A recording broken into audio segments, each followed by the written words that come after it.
তো পর্যটকরা ডুয়ার্সে যেতে পারছেন না, পর্যটকরা দার্জিলিং কালিম্পং যাবেন না, তাও যেতে পারবেন না। তার কারণ ওই দেখুন দার্জিলিং কালিম্পংয়ের রাস্তা জল থই থই।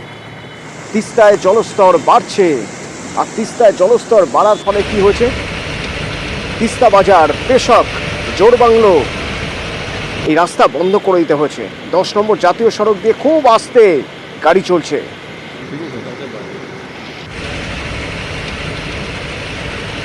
সিকিম ও কালিম্পং পাহাড়ে লাগাতার বৃষ্টি, ফির জল বাড়ল তিস্তায়। জল উপচে পড়েছে কালিম্পং দার্জিলিং রোডে।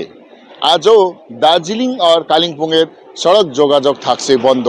অন্যদিকে ধীর গতিতে যানবাহনের চলাচল হচ্ছে বাংলা সিকিম লাইফলাইন 10 নম্বর জাতীয় সড়কে। মনিলামা, নিউজ 18 বাংলা, তিস্তা। দুর্যোগ চলছে উত্তরে, আর সেই দুর্যোগে ধূপগুড়ি পুরসভার একাংশ, বেশ কিছু মানুষ তারা পড়েছেন সমস্যায়, একেবারে জলবন্দী হয়ে রয়েছেন তারা। রকি প্রতিনিধি এখান থেকে সরাসরি আমার সঙ্গে রয়েছেন। রকি, কি অবস্থা? যারা জলবন্দী হয়ে রয়েছেন তাদের উপায় কি? তারা কিভাবে বেরিয়ে আসবেন? জল নামানোর কোনো রকম ব্যবস্থা রয়েছে, জল সরানোর? দেখো, ডুয়ার্সে কিন্তু অবিরাম দফায় দফায় বৃষ্টি চলছে, যার ফলে কিন্তু জল বাড়তে শুরু করেছে ধূপগুড়ি পৌরসভার একাধিক ওয়ার্ডে। 3 নম্বর ওয়ার্ড, 16 নম্বর, 9 নম্বর ওয়ার্ডে নিচু নিচু যে সকল এলাকা রয়েছে সেখানেও কিন্তু জল জমতে শুরু করেছে। দেখা যাচ্ছে যে বাড়িগুলিতে জল ঢুকে গেছে, এমনকি শোয়ার ঘর এবং রান্নাঘরে পর্যন্ত জল জমে গিয়েছে, যার ফলে ভোগান্তির শিকার হতে হচ্ছে ধূপগুড়ি পৌরসভার বিস্তীর্ণ এলাকার মানুষকে। এলাকাবাসী অভিযোগ করেছে যে বারবার পৌর কর্তৃপক্ষকে ফোন করা হয়, এমনকি প্রশাসনিক বোর্ডের যে কর্তা রয়েছেন তাকেও ফোন করা হলে তিনি আসছি বলে নিয়ে আর তার দেখা মেলেনি, এবং ভোগান্তি এতটাই বেড়েছে তাদের খাওয়া দাওয়া এক প্রকারে বন্ধ হয়ে গিয়েছে। বেহাল নিকাশি ব্যবস্থার কারণেই জল জমতে শুরু করেছে পৌরসভার একাধিক ওয়ার্ডে। এর পাশাপাশি কিন্তু ধূপগুড়ি পৌরসভার বিভিন্ন এলাকায় অবৈধভাবে যে জলাভূমি ভরাট হয়ে গিয়েছে, তার ফলে কিন্তু বর্ষার প্রথমেই জলভোগান্তি ভুগতে হচ্ছে গোটা পৌরসভার এলাকার মানুষকে, এবং অভিযোগ তুলেছে এলাকার বাসিন্দা। এর পাশাপাশি ধূপগুড়ি পৌরসভা গাঘেসা মাগুরমারি 1 নং গ্রাম পঞ্চায়েত এলাকাতেও কিন্তু জলমগ্ন হয়ে পড়েছে। বেশ কিছু বাড়ি জলমগ্ন হয়ে যাওয়ার ফলে কিন্তু ভোগান্তির শিকার হচ্ছেন তারা। প্রশাসনের কোনো দেখা নেই, আর বৃষ্টি বাড়লে ফের ভোগান্তি আরো চরমে দাঁড়াবে, এমনটা কিন্তু আশঙ্কা করছে এলাকার মানুষ, এবং পৌরসভা কর্তৃপক্ষের কাউকেই কিন্তু সেই সব এলাকায় দেখা যাচ্ছে না বলে অভিযোগ করেছে। এই কোনায় 1 হাঁটু জল হয়ে আছে, সবার বাড়ি ঘরে জল দিয়ে ভর্তি, রান্না বান্না সব বন্ধ। আসেনি, তিনি আসেনি। কাউন্সিলর চেয়ারম্যানকে ফোন করা হয়েছে, উনি বললো যে দেখতেছি। এই অবধি একটু ঘরের জলটা একটু নামছে, এখনো তো রান্নাঘরটা জলে ডুবা আছে। বৃষ্টি তো আবার আসবে। হ্যাঁ, আবার আসবে, তো আবার তো জল ঢুকবে রান্নাঘরে, ঘরে জল ঢুকবে আবার। তিস্তার মতো করলারও জল বাড়ছে, আর করলার জল বাড়ার ফলে 25 নম্বর ওয়ার্ড জলপাইগুড়ির জলমগ্ন, কার্যত জলবন্দি 2 দিন ধরে বেশ কিছু মানুষ। কি অবস্থা সেখানকার? শান্তনু প্রতিনিধি আমার সঙ্গে রয়েছেন। শান্তনু, মানুষের মধ্যে তো ক্ষোভ বাড়ছে, আসলে বাঁধ থাকলে হয়তো এই সমস্যাটা হতো না, তো সে ব্যাপারে কর্তৃপক্ষ কি বলছে, অর্থাৎ প্রশাসনে যারা রয়েছেন তারা কি বলছেন? দেখো, গত কয়েক বছর ধরে কিন্তু সেচ দপ্তর থেকে জানানো হচ্ছে যে এখানে একটা স্থায়ী বাঁধ নির্মাণ করা হবে, তার জন্য জমি জরিপের কাজও কিন্তু করা হয়েছে, কিন্তু এই বছর কাজ শুরু হওয়ার কথা থাকলেও কিন্তু দেখা যাচ্ছে সেই কাজ শুরু হয়নি। কিন্তু সেচ দপ্তর আশ্বস্ত করেছে যে ডিপিআর তৈরি করে কলকাতায় পাঠানো হয়েছে, অনুমোদন এলেই পুজোর পর অথবা আগামী বছরই কিন্তু কাজ শুরু করে দেওয়া হবে। অর্থাৎ আগামী বছর যে সমস্যা রয়েছে, প্রতি বছর প্লাবিত হওয়ার সমস্যা, সেই সমস্যা মুক্ত হবে। কিন্তু এই বছর দেখা যাচ্ছে যে বাঁধ নির্মাণ না হওয়ার ফলে ইতিমধ্যে করলা নদীর জল ঢুকতে শুরু করেছে পল্লী এলাকা সংলগ্ন যে নিচমাঠ এলাকা রয়েছে, পরেশ মিত্র কলোনি এবং নিচমাঠ এলাকা, এখনো পর্যন্ত 50-এর বেশি বাড়ি কিন্তু প্লাবিত হয়েছে, জল আটকে রয়েছে। এবং সবচাইতে বেশি আশঙ্কার কারণ, যদি আরও ভারী বৃষ্টি হয় তাহলে কিন্তু আরও বেশি প্লাবনের সমস্যা তৈরি হবে। প্রতি বছর আমরা যেটা লক্ষ্য করি যে বহু মানুষকে এখান থেকে কিন্তু সরিয়ে আনতে হয়, আশপাশে যে ত্রাণ শিবিরগুলো রয়েছে সেখানে কিন্তু তাদেরকে নিয়ে আসা হয়, রাস্তার ধারেও আশ্রয় নেন বহু মানুষ। কয়েকশো মানুষ কিন্তু প্রতি বছর জলবন্দী সমস্যায় ভোগেন, কিন্তু এবছর কিন্তু সেই সমস্যার সমাধান হলো না, কারণ বাঁধ নির্মাণ হয়নি। ফলে আরো এক মনসুন সিজন চলে গেল শান্তনু, এখনো পর্যন্ত সে ব্যবস্থা হলো না। তবুও মানুষ আশাবাদী, আগামী বর্ষার আগে হয়তো বাঁধ হয়ে যাবে এবং তারপরে তাদের আর জলবন্দী হয়ে থাকতে হবে না। জলে ডুবে থাকি, বাঁধের কথা বলি, বাঁধ হচ্ছে না কিছু, আর সবসময় জলের মধ্যে টান টোপলা নিয়ে উপরে উঠি নামি, বাঁধ হচ্ছে না, যে দেখে যাচ্ছে আর হচ্ছে না। ভোটের সময় আসে দিব দিব করে আর দিচ্ছি না। অবিরাম বর্ষণের ফলে নদীর জল বাড়ছে কমছে। প্রতিবার যেরকম আমাদের ব্যবস্থা করা হয়, ফ্ল্যাট শেল্টার, কমিউনিটি হল সব পরিষ্কার করানো আছে, স্কুলগুলিও পরিষ্কার করানো আছে। যদি সেরকম অবস্থা হয় তাহলে আমরা যারা বন্যায় মানে ভেসে থাকেন তাদেরকে আমাদের সেখানে থাকার ব্যবস্থা করে দেবো। কাজটা আমাদের তো স্যাংশন হয়ে গেছে, 5 থেকে 6 মাসের মধ্যে আশা করি কাজটা শুরু হয়ে যাবে। স্কিম তৈরি হয়ে গেছে, আমরা স্কুটিনি আছে, অ্যাপ্রুভাল পেলেই আমরা কাজ শুরু করবো। এই বর্ষায় হবে বলে মনে হচ্ছে না, বর্ষার সময় ডাম্পার ওখানে যায় না, আগে অ্যাপ্রুভালটা হোক, আমরা দেখে নিই। ওদিকে চোপড়ার একাধিক ব্লক জলের তলায়, টানা বৃষ্টি হচ্ছে, কাঁচা বাড়ি মানে মাটির বাড়ির কাঁচা দেওয়াল ভেঙে পড়ছে। হ্যাঁ, আবার জল পুরোপুরি মানে চাষের জমি পুরো জলে ভেসে যাচ্ছে। কেন হচ্ছে এরকম? টানা বৃষ্টি হচ্ছে, বিষয়ে কোনো সন্দেহ নেই, কিন্তু গ্রামের মানুষ বলছেন তার পাশাপাশি দায়ী খারাপ নিকাশি ব্যবস্থা। চঞ্চল প্রতিনিধি আমার সঙ্গে সরাসরি বলছেন। চঞ্চল, তাহলে উপায় কি? এই নিকাশি ব্যবস্থা যদি উন্নত না করা যায় তাহলে এইভাবেই তো চাষের জমি জলে ভরে থাকবে আর মাটির বাড়িগুলো সব ভেঙে পড়তে থাকবে। একদমই অতনুদা, এমনই অবস্থায় থাকবে ওই এলাকার বাসিন্দারা, কারণ যে টানা যেভাবে উত্তরবঙ্গে টানা বৃষ্টি হচ্ছে সেই বৃষ্টির কারণে কিন্তু এলাকায় জলমগ্ন হতে শুরু করেছে। এবং যে চিত্র ধরা পড়েছে যে চোপড়া ব্লকের যে দাসপাড়া গ্রাম পঞ্চায়েত এবং দাসপাড়া গ্রাম পঞ্চায়েতের একাধিক কিন্তু গ্রাম জলমগ্ন হয়ে পড়েছে।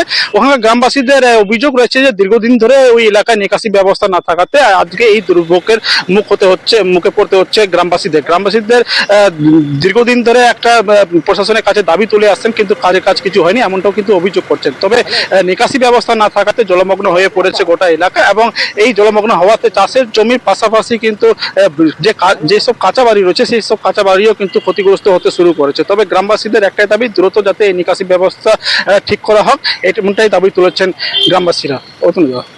ধন্যবাদ। এই যে উঠে মুখটা বন্ধ করে দিয়েছে পুলটার, যার কারণে ডুবে গেছে। অবস্থা আমার এত খারাপ, নাজেহাল, যে পেশাব পায়খানা করার কোন উঠে এমন একটা উপায় নাই।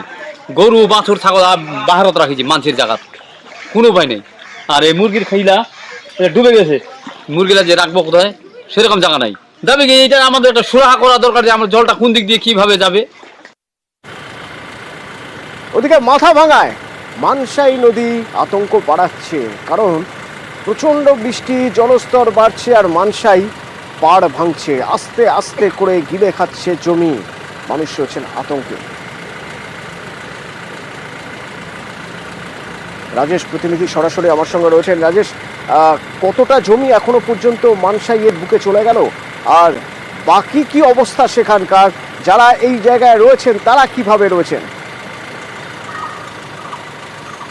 দেখো অতনু, কয়েকদিন যাবৎ লাগাতার বৃষ্টির জেরে কিন্তু নদীর জলস্তর বেড়েছে, যার ফলে কিন্তু নদী ভাঙন শুরু হয়েছে, প্রতিনিয়ত নদী ভাঙছে।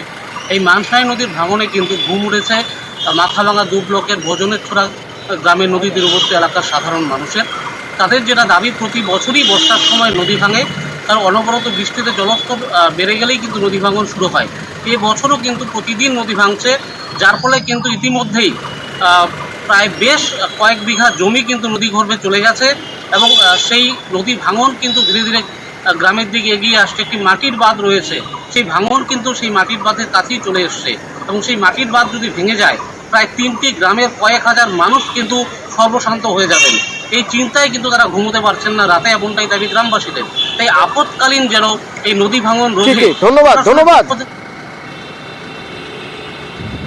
খুব আতঙ্কে আছি যে কখন ভাঙবে, রাত 12টায় ভাঙবে না সকাল 10টায় ভাঙবে, আমরা চিন্তার কারণে আছি, আমরা ঘুমাতে পারতেছি না।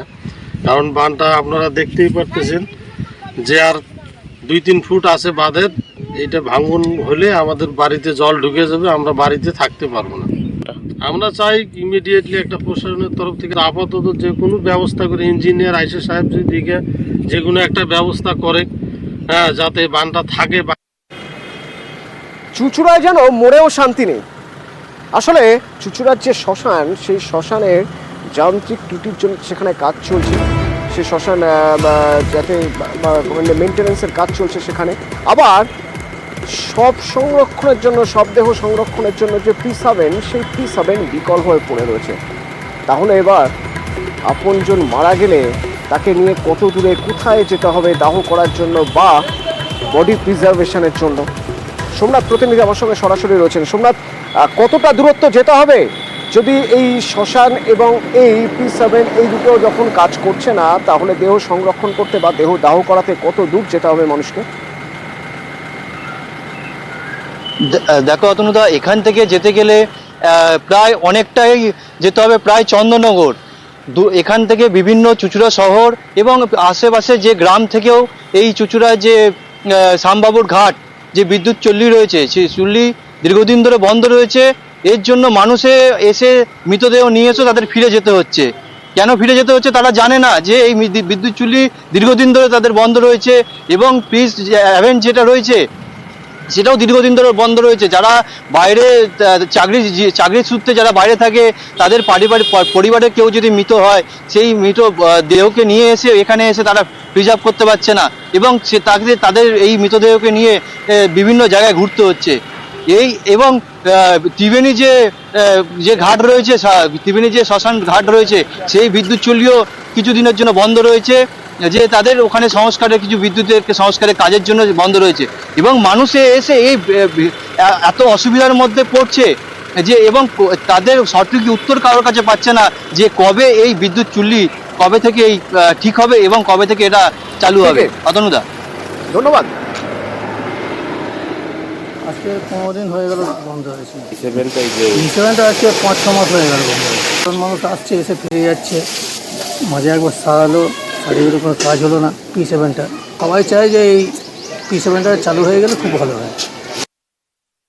কয়েকদিন হলো বন্ধ হয়েছে, তাহলে যান্ত্রিক গোলযোগ হলে এই ধরনের যান্ত্রিক বিষয় এটা যখন বন্ধ হয় আবার সারানো হয়, আবার খারাপ হয় আবার সারানো হয়।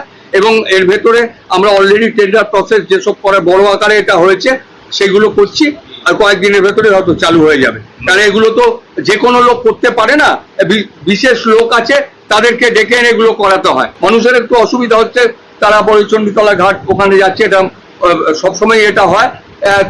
এবং আমাদের দ্বিতীয় চুল্লি অলরেডি তৈরি প্রায় শেষের দিকে। এটা হয়ে গেলে তখন একটা চুল্লি খারাপ হলে আরেকটা আমরা চালাতে পারবো, আমরা কাজটা চালিয়ে দিতে পারবো, কয়েকদিনের ভেতরে আবার চালু হয়ে যাবে।